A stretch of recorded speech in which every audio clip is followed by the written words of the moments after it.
How's it going, guys? This is Lucian Sword, and today we're going to be doing the Lady Maria boss fight in the Astral Clock Tower, and it is one of the toughest boss fights. I know sound like I feel like I say that about every boss almost, but as you can see, we just beat the Lumen Flower boss, which was like the living failures, and literally like in the next room is the next boss, which is Lady Maria.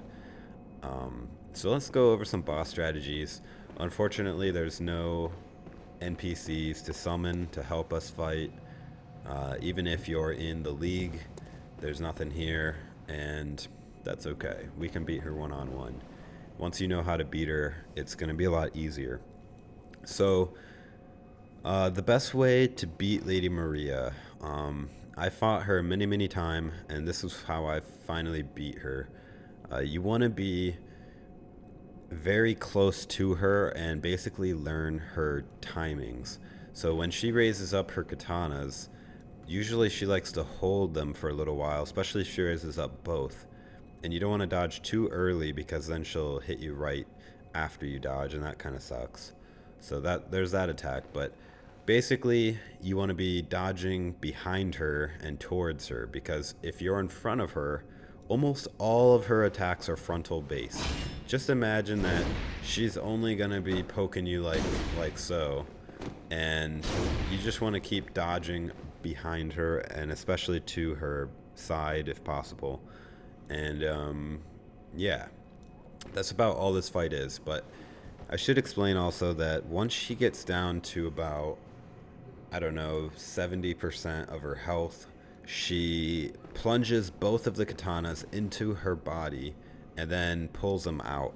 Now, this is an opportunity for you to get a couple hits off, but if you stay too close or too long, you're probably going to get caught in a blast of blood that she just explodes everywhere. So it's a little risky, but after she pulls out the katanas, they're like twice as long and they do more damage. So but it really doesn't matter, because if you're dodging behind her and whatnot, they really even after transforming into phase 2, she still mainly just attacks in front of her. Finally, once she's in phase 3, which is about when she has a third of her health left, she'll go up and start floating into the sky, and then she'll explode in blood. You just want to stay far away from that while it's happening.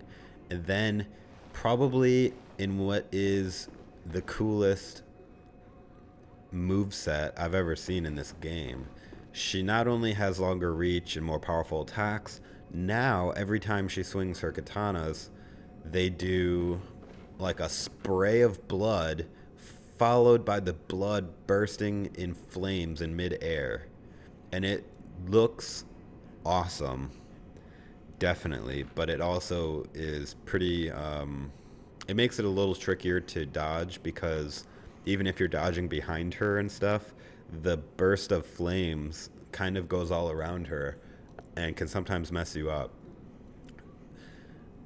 Finally, you might want to consider, if you're really good at doing counters and you're really good at timing, you might try getting off some visceral attacks by stopping her attacks. I only really tried doing this in the first phase of the game, where she's not doing as much damage.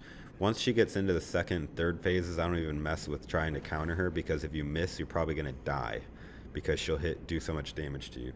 That being said, you're going to want to have anything to boost your attack, like fire paper, bolt paper. Don't need monocle, don't need antidote or sedatives or even Molotovs. I'm just going to keep these two on my inventory. She does mostly physical damage, so you want to wear something that has pretty high physical defense. I'm using the Knight's Garb, which I don't know if it's the best even. I'm just wearing it purely for looks. But she does a lot of physical damage and probably some fire at the end, but I would concentrate mostly on physical defense. Alright, with that being said, let's go ahead and get this party going. Just come up and examine the body.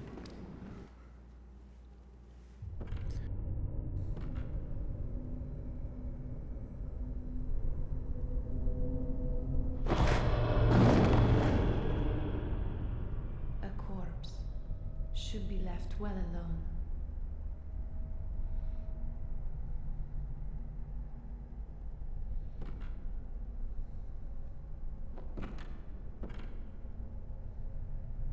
Oh, I know very well how the secrets beckon so sweetly.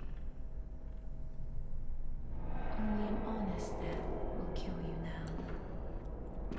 What do you just sit in this room by yourself all day? From your wild curiosity.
I'm not sure why she likes to do that twice.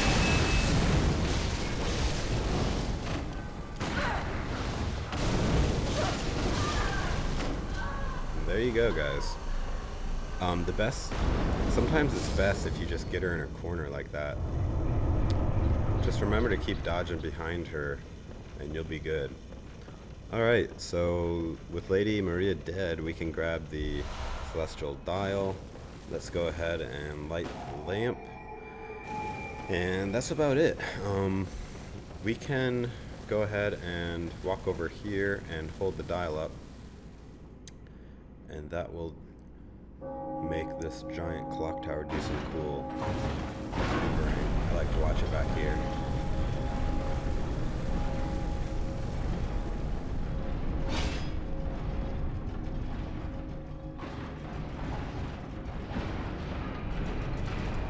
If you're having trouble with Lady Maria,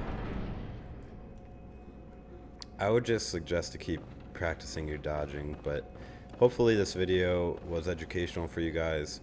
I had a lot more trouble with her on New Game Plus, I'll be honest. And the first time I fought her, I literally got, on this one, I got her within a sliver, then I died because I got a little impatient.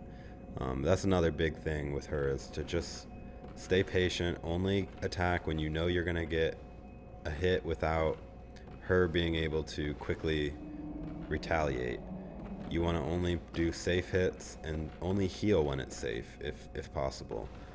Dodge behind her and then heal while she's finishing off her combos. Alright guys, well, this is Lucian's Sword. I'm going to continue my Bloodborne DLC walkthrough on the next episode. Thank you guys for watching. Good luck with Lady Maria. I will see you next episode. Take it easy, guys.